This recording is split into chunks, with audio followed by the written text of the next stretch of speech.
السلام علیکم ورحمۃ اللہ وبرکاتہ۔ نحمدہ ونصلی علی رسول الکریم، اما بعد۔ اللہم صلی علی محمد وعلی آلہ واصحابہ اجمعین۔ فَإِنْ أَصَابَتْكُم مُّصِیبَةٌ قال قد انعم اللہ علی اذ لم اکن معہم شہیدا وَلَئِنْ أَصَابَكُمْ فَضْلٌ مِّنَ اللَّهِ لَيَقُولَنَّ كَأَن لَّمْ تَكُن بَيْنَكُمْ وَبَيْنَهُ مَوَدَّةٌ يَا لَيْتَنِي كُنتُ مَعَهُمْ فَأَفُوزَ فَوْزًا عَظِیمًا۔ بھائیو، ہم آج جمعۃ المبارک کا موضوع جو ہم نے رکھا ہے وہ ہے اے کاش۔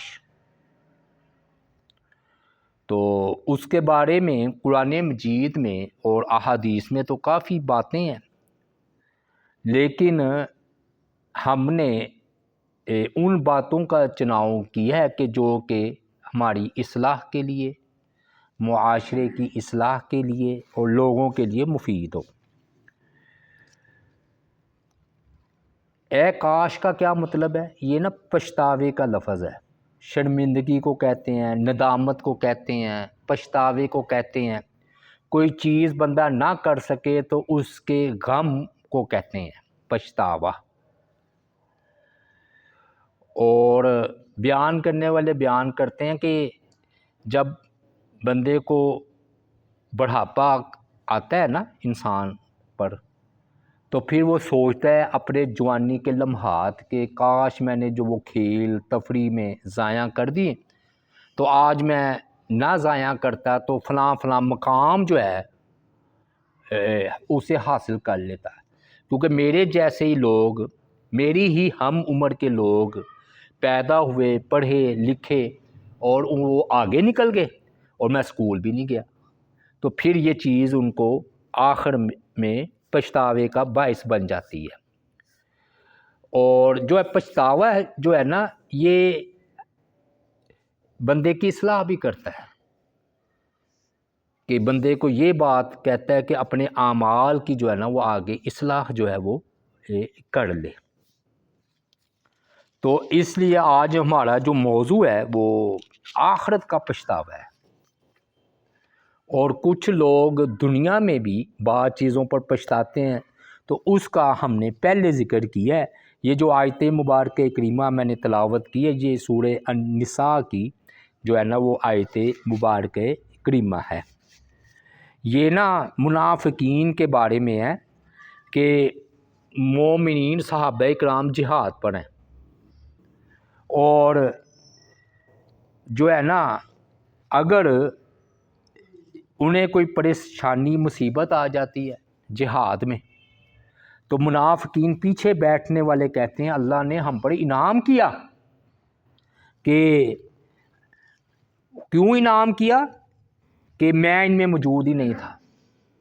جب مسلمانوں پر، مجاہدین پر مصیبت آئی تو کہتے ہیں میں موجود ہی نہیں تھا، اللہ نے مجھ پر انعام کیا ہے۔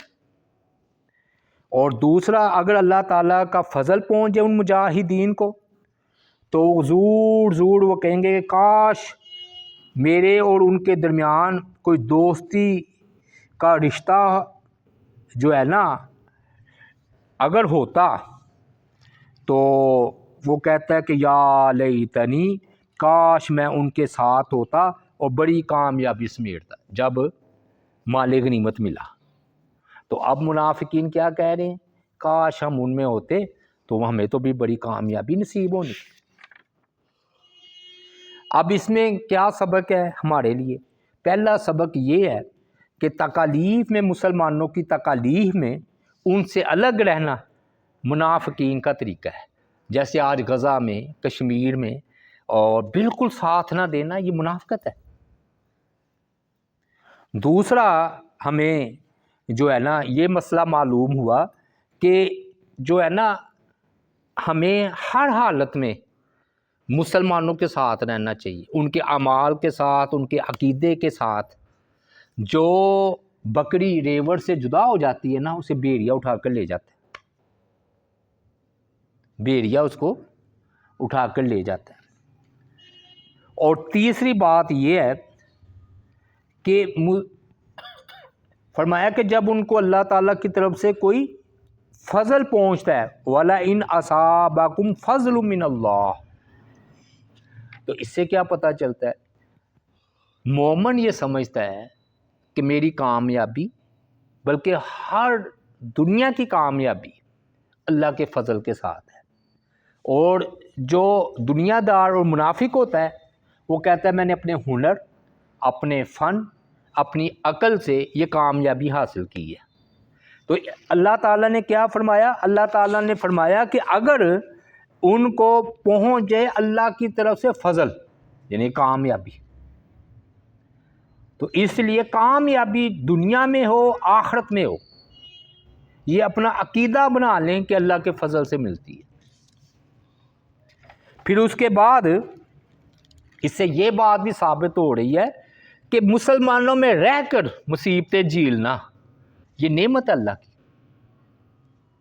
مسلمانوں ہی میں رہ کر ان کی تکالیف میں اپنے آپ کو ان کا ساتھ نہ چھوڑنا یہ نعمت ہے، اور فرار عذاب ہے۔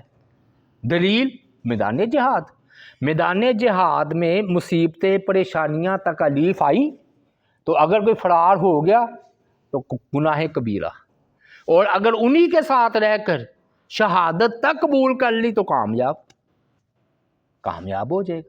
اور ہجرت میں آپ دیکھ لیں کہ ہجرت سے پہلے حکم نہیں آیا تو تمام مسلمان نبی علیہ الصلوۃ والسلام کے ساتھ تکالیف برداشت کر رہے ہیں، اور جب ہجرت کا حکم آیا پھر چلو ٹھیک ہے چلے گئے۔ تو طاعون جہاں پر آ جائے، فرمایا کہ ادھر کا بندہ ادھر سے باہر نہ نکلے اور باہر کا بندہ ادھر نہ جائے۔ اس میں کئی حکمتیں ہیں، اس میں یہ بھی حکمت ہے کہ ایک طاعون پھیلا ہوا ہے، سارے چھوڑ کر ان کو بھاگ جائیں گے مریض کو تو کون دیکھ بھال کرے گا، اس لیے ادھر کا بندہ ادھر ہی رہے۔ کہاں سے معلوم ہوا؟ کیا فرمایا کہ وہ کہتے ہیں کہ جو ہے نا میں ادھر ان کے ساتھ ہی نہ ہوتا، تکلیف آئی، اور جب مال غنیمت ملا تو کہتا کاش میں اس سے جدا کیوں ہوا۔ یہ منافقین کا طریقہ ہے۔ اور آگے اللہ تعالیٰ نے فرمایا کہ وَمَن يُقَاتِلْ فِي سَبِيلِ اللَّهِ فَيُقْتَلْ أَوْ يَغْلِبْ فَسَوْفَ نُؤْتِيهِ أَجْرًا عَظِيمًا، اور جو شخص اللہ کی راہ میں لڑتا ہے پھر خواہ وہ شہید ہو جائے یا غالب آئے، وہ شہید ہو جائے یا فرمایا غالب آ جائے تو جلد ہی ہم ان دونوں صورتوں میں اسے اجر عطا فرمائیں گے۔ اس سے کیا پتہ چلتا ہے؟ وہی بات کہ اللہ کوشش اور نیت دیکھتے ہیں، کامیابی ناکامی نہیں دیکھتے۔ میدان جہاد میں بظاہر ناکامی ہے، شہید ہو جانا، اور غازی بننا کامیابی ہے، لیکن اللہ تعالیٰ کوشش دیکھتے ہیں، رزلٹ نہیں، ورنہ تو جو شہید ہو گیا وہ ناکام ہو گیا۔ اور اللہ تعالیٰ نے کیا فرمایا؟ حضرت ابراہیم علیہ السلام کامیاب۔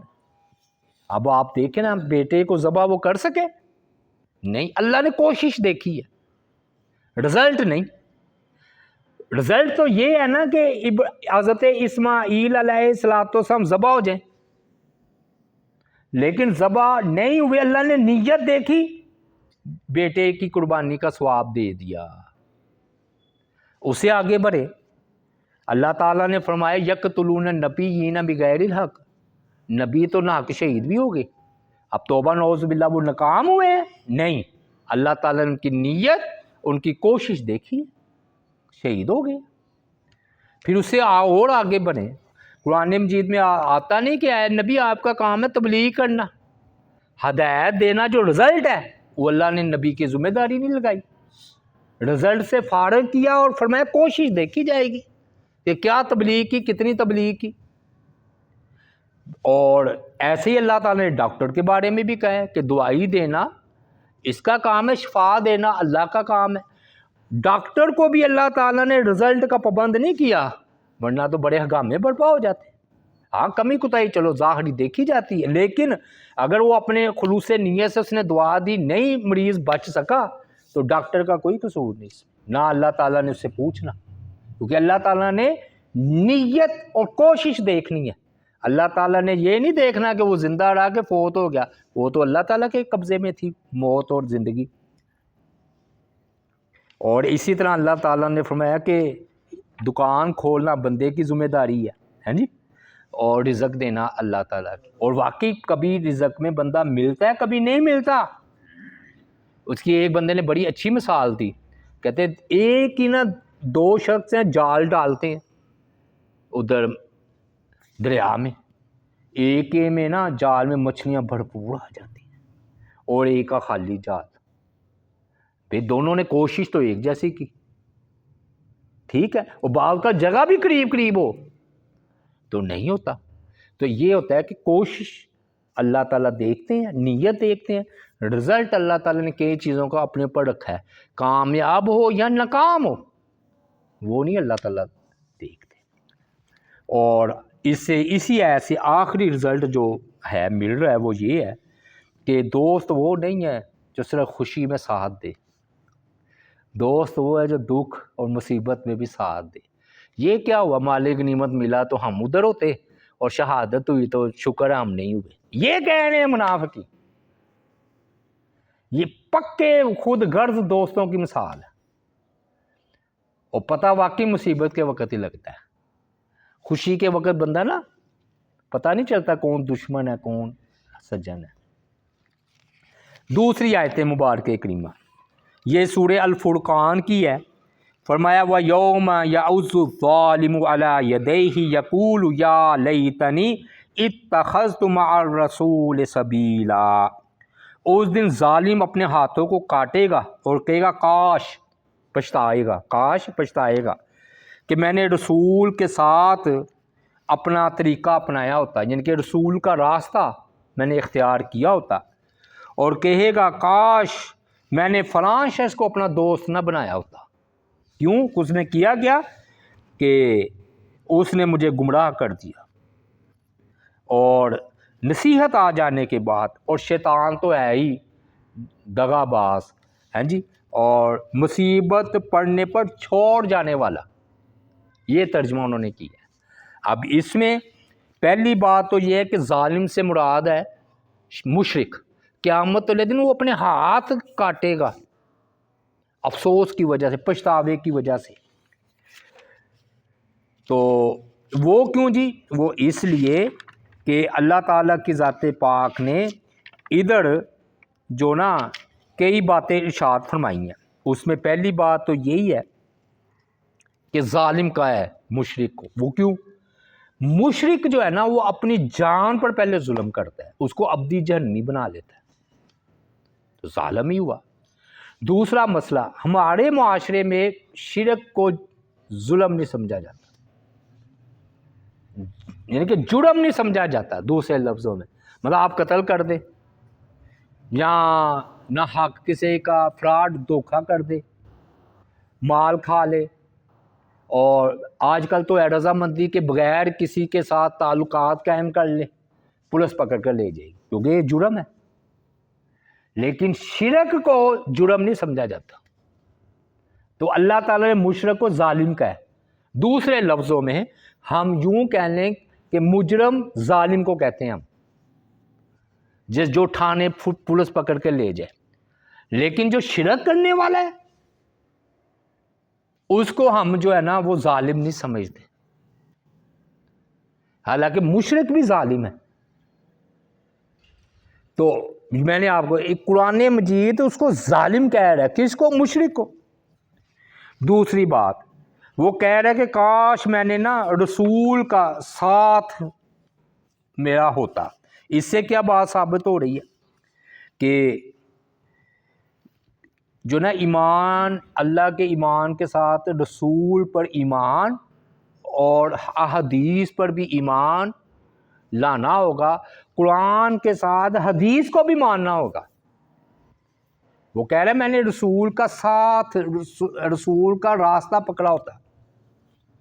اچھا، اس کا یہ ہے کہ ایک آتا ہے کہ جی وہ کیا کہتے ہیں نکاح کا طریقہ. اب جو نکاح کا طریقہ ہے یہ تو حدیث میں ہے، قرآن میں تو ہے ہی نہیں. جنازے کا طریقہ، اس کے بعد زکوٰۃ کتنے فیصد دینی ہے، سب حدیث ہے. جب تک رسول صلی اللہ علیہ وآلہ وسلم کا طریقہ نہ اپنایا جائے، احادیث کو نہ مانا جائے، دین مکمل ہی نہیں ہے. ہاں نا مولانا اسماعیل سلفی رحمۃ اللہ علیہ نے بڑی اچھی بات کی، مجھے بڑا ان کا ایک جملہ پسند آیا. انہوں نے کہا کہ فرعون کو نا حدیث کی مخالفت نے غرق کر دیا. میں چونک پڑا، میں نے کہا حدیث کی مخالفت نے فرعون کو غرق کر دیا، وہ کیسے؟ تو انہوں نے کہا تورات تو فرعون کے غرق ہو جانے کے بعد موسیٰ علیہ السلام لینے گئے ہیں. کتاب تورات یہ تو فرعون غرق ہو گیا نا، اس کے بعد موسیٰ علیہ السلام کوہ طور پر گئے ہیں تورات لینے. تو اس سے پہلے کیا تھا؟ وہی آتی تھی. اس نے موسیٰ علیہ السلام کی مخالفت کی، گویا کہ حدیث کی مخالفت کی، اور غرق ہو گیا. کیا بات ہے، بڑا یعنی کہ نا دلچسپ انہوں نے یہ نکتہ جو ہے نا بیان کیا. پھر نا ان قرآن میں آ رہا ہے کہ وہ کہے گا کیا کہ کاش میں نا فلاں کو اپنا دوست نہ بنایا ہوتا. تو کہتے ہیں کہ اچھوں کے ساتھ محبت اور بروں کی نفرت یہ بھی ضروری ہے. اچھوں کی محبت، کیونکہ کہا کہ رسول کا ساتھ مجھے ہوتا، اور برے کی دشمنی کہ کاش میں فلاں کو میں نے اپنا دوست نہ بنایا ہوتا، اس نے تو مجھے گمراہ کر کے رکھ دیا. ہاں کافروں کے ساتھ دینی محبت کفر ہے، قانون یہ ہے. ویسے آپ اگر دنیاوی اعتبار سے مفادات کے تحت محبت کرتے ہیں وہ اور بات ہے، لیکن ان کے دین کی وجہ سے ان سے محبت کریں گے نا، یہ ہم خود کافر ہو جائیں گے. یار بڑا اچھا لگتا ہے چرچ جا رہا ہے، کیا بات ہے، سلیب کو پوج رہا ہے، یار کیا بات، کتنا اچھا ہے، مندر روز جا رہا ہے. لو یہ آپ کافر ہو جائیں گے. آپ نے اگر ابھی پوجا نہیں کی، میں بات سمجھا پا رہا ہوں کہ نہیں؟ آپ نے اگر تعریف یہ کر دی کہ بڑا اچھا وہ سلیب کی پوجا کر رہا ہے، عیسیٰ علیہ السلام کو خدا کا بیٹا مان رہا ہے، کافر. کیونکہ آپ اس کے کفر پر اس کی تعریف کر رہے ہیں. برا دوست، دوست کے بارے میں 2-3 احادیث ہیں. رسول اللہ صلی اللہ علیہ وآلہ وسلم نے فرمایا کہ بندے کو دیکھنا ہو کہ وہ کیسا ہے، اس کو نہ دیکھو، اس کے دوست کو دیکھو کہ وہ کس کے ساتھ اٹھتا بیٹھتا ہے، کیونکہ بندہ اپنے دوست کے مذہب پر ہوتا ہے. دوسری حدیث ہے کہ فرمایا رسول اللہ صلی اللہ علیہ وآلہ وسلم نے قیامت والے دن بندہ اسی کے ساتھ ہوگا جس سے اس نے محبت کی. تو وہ بس بندہ دیکھے اپنے دل سے کہ میں کس کے ساتھ محبت کر رہا ہوں. محبت کا کیا مطلب؟ وہ محفل میں موجود نہیں، اس کا دل ادھر ہی لگا ہوا ہے تو اسی کے ساتھ ہے. اچھا جو ادھر آ کر بھی اس کا کہیں اور دل لگا ہوا ہے وہ ادھر ہی ہے، اور جو کہیں اور ہے اور اس کا دل ادھر ہے تو وہ ادھر ہی ہے. یہ ہے محبت کا مطلب. باقی برے دوست کی پہچان کیا ہے؟ آسان سا ہے کہ جو گناہ میں تعاون کرے. جو گناہ میں تعاون کرے وہ برا دوست ہے ایک دوسرے کا. پھر اس کے بعد یہ مسئلہ ہے کہ شیطان ضرورت کے وقت ساتھ چھوڑ دینے والا ہے. خدولا جنگ بدر میں ایسا ہی ہوا ہے. وہ آیا ہے کہنے لگا آج تم پر کوئی غالب آنے والا نہیں. مار پڑنے لگی نا، فرشتوں کو دیکھا تو بھاگ گیا. اور یہ نہ سمجھیں برے دوست بھی عین موقع پر ساتھ چھوڑ جاتے ہیں. ڈاکو ہو نا، کٹھا ڈاکہ مارا ہو تو پتہ نا ایک پولیس کے قبضے میں چلا گیا، وہ خود اس کو گولی مار دیتے کہ ہمارا راز اٹھنا ہو جائے، دوسروں کو نہ پکڑاتے. یہ ایسا حال ہوتا ہے، اتنے بے وفا ہوتا ہے. یعنی کہ ڈاکو ہی ڈاکو کو گولی مار دیتے. اور سیاست پر لاشیں، کیا مطلب؟ اپنی پارٹی کا بندہ ہے، احتجاج کو کامیاب کرنے کے لیے اپنے ہی بندے اس کو گولی مار دیتے ہیں. اور جی اس نے حکومت نے بندہ مروا دی. بندہ حکومت نے نہیں مروایا، لاشوں پر سیاست. یہ اللہ معاف کرے اتنے ہائی تک چلے جاتے ہیں. پھر قرآن مجید میں سورہ الانعام کی بات کر لیتے ہیں۔ سورہ الانعام میں تو فرمایا کہ وَلَوْ تَرَىٰ، کہ اے نبی علیہ السلام کاش آپ دیکھیں اِذْ وُقِفُوا عَلَى النَّارِ، جب ان کافروں کو آگ پر کھڑا کیا جائے گا، اور فقالو، تو وہ کہیں گے کاش یا لیتنا نرد ولا نکذب بآیات ربنا ونکون من المؤمنین، کہتے ہیں یا اللہ ہمیں واپس لٹا دے، ہم کیا ہوں گے، ہم تیری آیات کی تکذیب نہیں کریں گے اور ہم ایمان لانے والوں میں سے ہو جائیں گے۔ اور فرمایا اللہ تعالیٰ نے وَلَوْ رُدُّوا لَعَادُوا لِمَا نُهُوا عَنْهُ، ان کو ہم لٹا دیں نا دنیا میں دوبارہ، یہ آگ کے سامنے کھڑے ہو کر تو یہ کہہ رہے ہیں، تو ہم انہیں واپس دنیا میں بھیج دیں نا، تو کریں گے کیا؟ وہی کریں گے جو کر کے آئے ہیں۔ یہ سورہ الانعام میں اللہ تعالیٰ فرما رہے، اس سے کیا بڑی یہ زبردست آیات ہیں، بلکہ آگے آ رہا ہے کہ جب ان کے پاس قیامت گھڑی اچانک آئے گی تو کہیں گے کاش، اس پر افسوس ہے جو ہم نے گناہ کیے، وَهُمْ يَحْمِلُونَ أَوْزَارَهُمْ عَلَىٰ ظُهُورِهِمْ، اس وقت وہ اپنے گناہوں کا بوجھ اپنی پشتوں پر لادے ہوئے ہوں گے کافر۔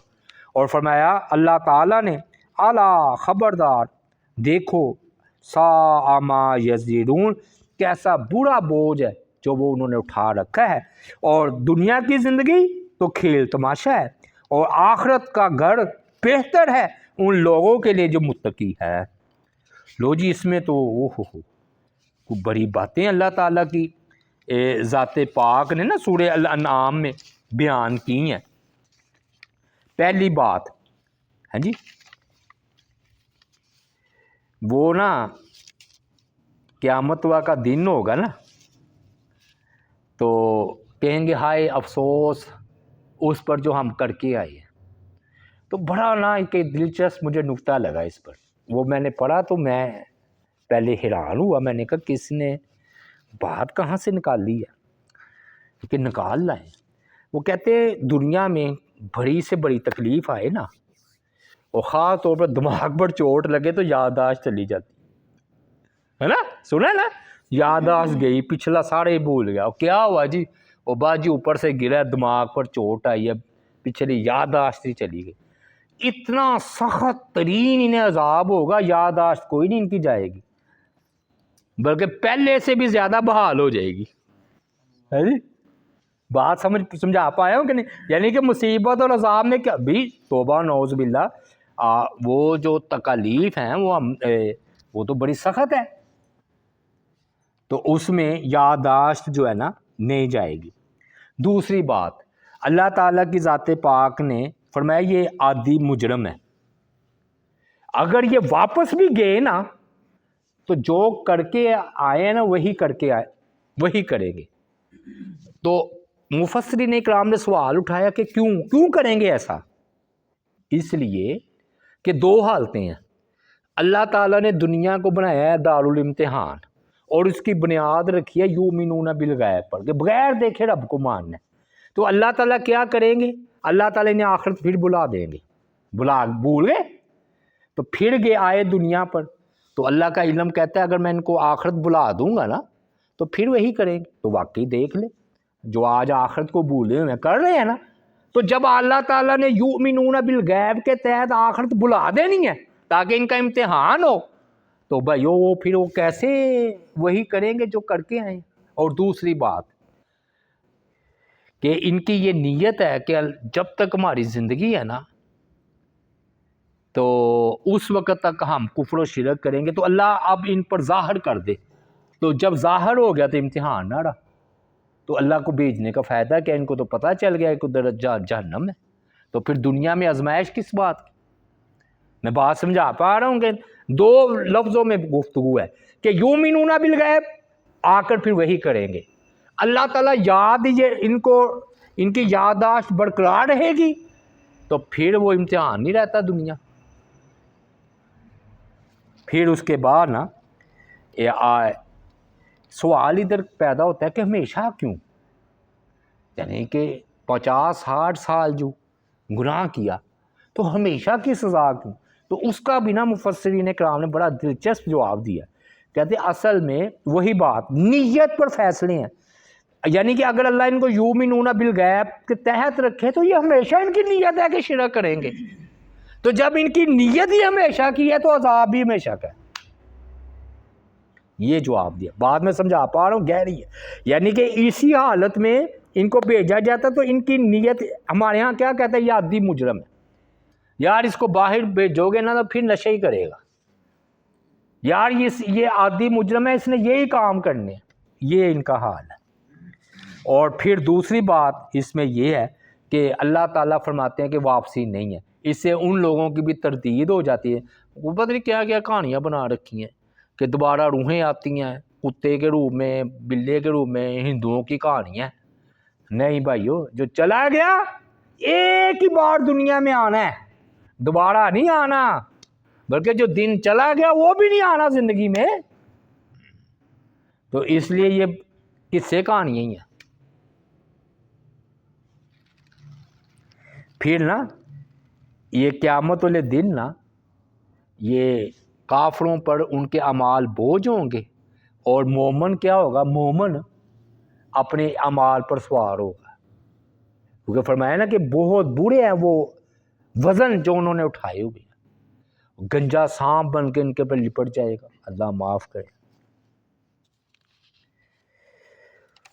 پھر بھائیو یہ بات ہے کہ اللہ تعالیٰ کی ذات پاک نے جو ہے نا سورہ احزاب میں ایک بات بیان کی، اور پھر ہم بات کو سمیٹتے ہیں کہ اللہ تعالیٰ کی ذات پاک نے نا سورہ الاحزاب میں کافروں کے بارے میں یہ بات ارشاد فرمائی کہ قیامت کا دن ہوگا نا تو یہ جو سردار قسم کے ہوں گے لوگ، تو یوم تقلب وجوہہم فی النار، کہ جس دن ان کے چہرے آگ میں الٹ پلٹ کیے جائیں گے. یقولون، وہ کہیں گے، یا لیتنا، ہائے کاش، اطاعنا اللہ و اطاعنا الرسول، ہم نے اللہ کی اطاعت کی ہوتی اور اس کے رسول کی. وقالوا، وہ کہیں گے، ربنا، اے ہمارے رب، انا اطعنا سادتنا، ہم نے تو اپنے سرداروں اور اپنے بڑوں کا حکم مانا. تو فاضلونا السبیلا، تو انہوں نے ہمیں راہ حق سے بہکا دیا. ربنا آتیہم ضعفین من العذاب، اے ہمارے رب ان کو دگنا عذاب دے اور ان پر لعنت کر. مطلب کیا ہے جی؟ یعنی قیامت والے دن بھائیو ان کا یہ حال ہوگا کہ چہرے جو ہے نا، اللہ معاف کرے، ان کے بھونے جائیں گے آگ میں. اچھا چہرے کیوں بات کی؟ اس لیے کہ اشرف ہے نا. اور آپ نے دیکھا بندہ زمین پر گرتا تو پہلے ہاتھ لگاتا ہے تاکہ میرا چہرہ زمین سے نہ ٹکرائے. تو جب بندہ اپنے چہرے کو نہیں بچا سکا تو دوسرے اعضاء کو کیا بچا سکے گا؟ یہ مطلب ہے کہ قیامت کے دن ان کے چہروں کو بھونا جائے گا آگ میں. اور دوسری بات، وہ یہ نہیں کہہ رہے کہ ہم صرف اللہ کی بات مانتے، کہتے کاش ہم نے رسول کی بھی اطاعت کی ہوتی. تو یاد رکھیے اللہ اور اس کے رسول کی اطاعت فرض ہے، باقی بڑوں کی بات ان کے تابع ہے. یعنی کہ اگر قرآن و سنت کے خلاف نہیں تو ہم بڑوں کی بات مانیں گے. اگر قرآن و سنت کے خلاف ہو تو پھر یہ گناہ ہے ان کی بات ماننا اللہ اور اس کے رسول کے مقابلے میں. ہم بڑا باپ ہو، دادا ہو، پردادا ہو، سردار ہو، چودھری ہو، مذہبی پیشوا ہو. پھر تیسری بات یہ ہے، بعد میں بڑی دلچسپ ایک بات بیان کی ہے جی، وہ بھی مجھے بڑا اچھا ان کی بات لگی. انہوں نے کہا ہے کہ یا اے ہمارے رب، یہ جو ہمارے لیڈر چودھری ہیں نا، ان کو دگنا عذاب دے. تو ایک تو مسئلہ اس سے یہی بھی، آپ تو الحمدللہ قرآن مجید کے طالب علم ہیں، آپ کو تو پتہ ہے کہ لیڈر قیادت کرنے والے کو دگنا عذاب ہوگا. لیکن سورہ الاعراف میں فرمایا تم سب کو ہی دگنا عذاب ہے. کیا مطلب؟ کہ بھی وہ تم سپاہی بنے ہو تو وہ سپہ سالار بنا ہے نا، ایندھن تو تم نے فراہم کیا. تو اللہ تعالیٰ فرمائیں گے کہ تم کہہ رہے ہو نا کہ ان کا عذاب دگنا کرو، تو دگنا ہی ہے. بعض نے کہا کہ اگر ان کا عذاب دگنا کر دیا جائے تو اس سے ایک دلیل ملی، وہ کیا؟ وہ کہتے ہیں جی جہنمیوں کی بھی دعا قبول ہوگی۔ اچھا وہ جی جہنمیوں کی دعا قبول ہوگی، وہ کیسے جہنمیوں کی؟ کہتے جب وہ کہیں گے نا ہمارے لیڈروں کو بہت عذاب دے بڑا، تو ان کی دعا قبول ہوگی۔ دعا قبول ہوئی ہے تو عذاب دگنا ہوا نا۔ پھر نا یہ آ رہا ہے کہ وہ ایک دوسرے پر لعنت بھی کریں گے، اللہ معاف کرے۔ ہاں جی، یہ پیر، مرید، گرو، چیلا اور آندھے مقلد۔ میں آندھے مقلد کی چلیں آپ کو مثال دے کر ہم آ کے چلتے ہیں۔ بات یہ ہے کہ آندھے مقلد کی مثال ایسے ہے کہ جو پتہ ہو کہ ہمارے امام کی بات بالکل قرآن و سنت کے خلاف ہے، پھر بھی مانے، جب وہ اس کی بات مانے گا تو بھائیو وہ پھر گمراہ ہے۔ اس کی واضح دلیل ہے کہ خود غلام رسول سعیدی صاحب نے لکھا، واقعی شرح صحیح مسلم میں کہتے ہیں ہمارے فقہا کو نا بال کی کھال اتارنے کی عادت نے یہ لکھ دیا کہ پیشاب سے اگر کسی کو یقین ہو نا سورہ فاتحہ پیشاب سے لکھنے سے شفا ہو جائے گی تو لکھ دو۔ فتاوی شامی میں یہ لکھا ہے۔ انہوں نے کہا ہم نہیں مانتے، شکر ہے یہ کہہ گئے ہیں واقعی، ورنہ تو وہ خود عذاب میں گرفتار ہو جاتے۔ یہاں تک لکھا ہے فتاوی جات۔ اب اگر کوئی بشرم اٹھ کر کہتا ہے چلو جی ٹھیک ہے جی، تو وہ کافر ہو گیا، اس نے اپنی آندھی تقلید کی ہے۔ اس لیے بڑوں کی بات بھی وہ ماننی ہے جو قرآن و سنت کے خلاف نہ ہو۔ پھر بھائیو اس میں نا ایک قانون بہت زبردست یہ بھی ہے، ہمارے ہاں کیا ہوتا ہے یار حکمران ہی غلط ہے یا معاشرہ ہی غلط ہے، ادھر آ رہا ہے کہ مقتدی، پیر، گورو، چیلا دونوں جہنم میں۔ ثابت کیا ہوا کہ اللہ تعالیٰ نے یہ نہیں کہنا کہ حکمران ہی سارے غلط تھے، جو ان کے پیچھے چلا وہ بھی غلط، ہر ایک کو اپنے اختیار کے مطابق سزا دی جائے گی، حکمرانوں کو بھی ملے گی، معاشرے کو بھی ملے گی، لیکن چیلا یہ کہہ کر فارغ نہیں ہو سکتا چیلا کہ جی وہ گرو نے مجھے گمراہ کر دیا۔ گرو بھی جہنم ہے، چیلا بھی جہنم ہے، پیر بھی جہنم ہے، مرید بھی جہنم ہے۔ اس سے یہ پتہ چل رہا ہے۔ اور نا ایک بات یہ ہے جی سورہ الانعام میں بھی وہ رہ گئی تھی، مل حیات الدنیا الا لعب و لہو وللدار الآخرۃ خیر۔ دنیا کی زندگی جو ہے وہ کھیل تماشا ہے۔ یہ کھیل تماشا کیوں کہا؟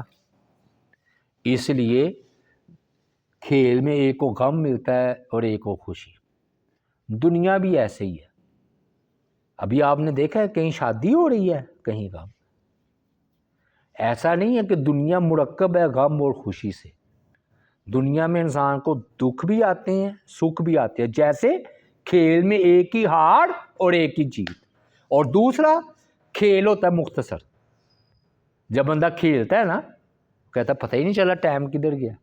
اسی طرح دنیا کی زندگی ہے ہی مختصر آخرت کے مقابلے۔ وہ آخرت ہے سمندر، دنیا ہے قطرہ۔ تو کھیل اور تفریح کیا ہے؟ مختصر۔ اور بعض نے اس سے بھی زیادہ دلچسپ مطلب بیان کیا، وہ کہتے ہیں کہ کھیل تماشے میں یہ ہوتا ہے کوئی ڈرامے میں کوئی وزیر بن جاتا ہے، کوئی بادشاہ بن جاتا ہے، کوئی ملکہ بن جاتی ہے، کوئی شہزادی بن جاتی ہے، ڈرامہ ختم تو سارے کردار ختم ہے نا۔ تو جب بندہ دنیا میں کیا ہے بیٹا بن گیا ہے، باپ بن گیا ہے، دادا بن گیا ہے، ہاں جی، امیر ہے، غریب ہے، یہ سب ہم نے لباس پہنے ہوئے ہیں، اور جب موت آتی ہے تو سارے لباس اتار کر روح اللہ تعالیٰ کی بارگاہ میں پیش ہو جاتی ہے، جو ڈرامہ ہی ہوا نا۔ اور اگر صحیح اس کا مفہوم یہ ہے ہر وہ کھیل اور تماشا ہے اس کا رزلٹ نہیں نکلتا، سارے بچے واپس آ جاتے نا شام کو، پوری صبح سے لے کر شام تک نا وہ ریت کا وہ بناتے رہتے ہیں گھر، اور رات کو خود ہی نا مارتے ٹانگ اور گھر آ جاتے۔ رزلٹ کوئی نکلا نہیں نکلا۔ اسی طرح دنیا کھیل اور تماشا ہے، کب؟ جب اس کے ساتھ آخرت نہ ملے گی، پھر کھیل تماشا ہی ہے۔ یہ جو میں نے الفاظ بولے نا قانون کی حیثیت رکھتے ہیں، یعنی کہ دنیا اس وقت کھیل تماشا نہیں جب اس کے ساتھ آخرت کا ثواب نفع شامل ہو جائے، ورنہ یہ کھیل تماشا ختم ہو جائے گا نا سارا، کیا ملا کیا کھویا کیا پایا، ختم۔ لیکن جب آخرت اس کے ساتھ ملا لیں پھر یہ کھیل تماشا نہیں۔ اور ایک اور دلچسپ نکتہ ہے وَلَدَّارُ الْآخِرَةَ خیر کا، کہتے ہیں پورے قرآن مجید میں اللہ تعالیٰ نے دنیا کو گڑھ نہیں کہا، اور واقعی ہم قرآن مجید کے طالب علم ہیں، آپ غور کر کے دیکھ لیں پورے قرآن مجید میں اللہ نے آخرت کو تو گڑھ کہا ہے، دنیا کو گڑھ نہیں کہا، کیونکہ یہ تو مسافر خانہ ہے۔ حدیث میں نہیں آیا کہ میری مثال ایک مسافر کی طرح درخت کے نیچے بیٹھا پھر بیٹھ کر آگے چلا گیا۔ اور وہ لوگ بیوقوف ہیں جو ادھر نہ بیٹھ ہی جاتے ہیں کہ ادھر ہم نے ادھر ہی رہنا ہے، بھائی یہ تو گاڑی آ رہی ہے جا رہی ہے، مسافر خانہ ہے۔ تو اس لیے فرمایا آخرت کا گھر جو ہے نا وہ بہتر ہے۔ لو جی آخری آیات، یومئذ یتذکر الانسان وانیٰ لہ الذکریٰ یقول یا لیتنی قدمت لحیاتی، کہ جس دن انسان نصیحت قبول کرے گا مگر اس وقت اسے نصیحت سے کیا حاصل ہو جائے گا، اور وہ کہے گا انسان کاش میں نے اپنی زندگی کے لیے کچھ آگے بھیجا ہوتا۔ فرمایا کہ اس کو ایسا عذاب دیا جائے گا کہ کسی کو ایسا عذاب نہیں دیا جائے گا، ایسا اس کو گرفتار کیا جائے گا کہ اس جیسی پکڑ نہیں ہوگی۔ یا ایتھا النفس المطمئنہ، اے اطمینان والی روح، ارجعی الی ربک راضیۃ مرضیہ فادخلی فی عبادی وادخلی جنتی۔ اس میں بھائیو پہلی وہی بات ہے کہ انسان کے سامنے جب جہنم آئے گی تو اسے بڑی نصیحت حاصل ہوگی، اور فرمایا کہ نصیحت کا وقت چلا گیا۔ دنیا میں تھی نا نصیحت حاصل کرتا تو گیا وہ وقت، اب کیا نصیحت، وہ تو جہنم سامنے آ گئی۔ یؤمنون بالغیب نہ رہا، وہی بات۔ دوسری بات فرمایا کہ وہ کہے گا کاش قدمت لحیاتی، میں نے اپنی زندگی کے لیے کچھ آگے بھیجا ہوتا۔ بڑا دلچسپ نکلا، مجھے تو بڑا پسند آیا، اس لیے میں نے اس کو آخر میں رکھا۔ دیکھیے وہ کیا کہہ رہا ہے، کاش قیامت والے دن میں نے اپنی زندگی کے لیے آگے بھیجا ہوتا، یہی کہہ رہا ہے نا۔ تو مفسرین اکرام کہہ رہے ہیں کہ اس کو سمجھ آ گئی کہ زندگی ہے ہی آخرت کی، یعنی کہ حیاتی، قدمت لحیاتی، کاش میں نے بھیجا ہوتا اپنی زندگی کے لیے۔ کیا مطلب، کون سی زندگی، دنیا کی آخرت کی؟ آخرت کو وہ زندگی کہہ رہا ہے، دنیا کو وہ زندگی نہیں کہہ رہا۔ بات میں سمجھا پا رہا ہوں کہ نہیں؟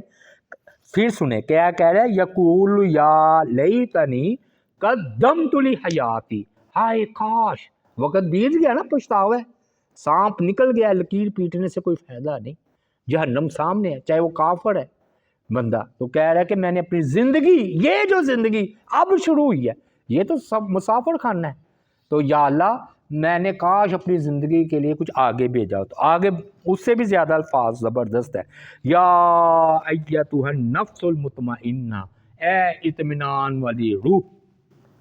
کہتے ہیں کہ اصل یہ روح ہے، جسم تو سوار ہے اور سواری روح ہے، اس لیے خطاب جسم سے نہیں ہے، خطاب روح سے ہے کہ اے اطمینان والی روح۔ اچھا یہ اطمینان والی روح کیوں کہا؟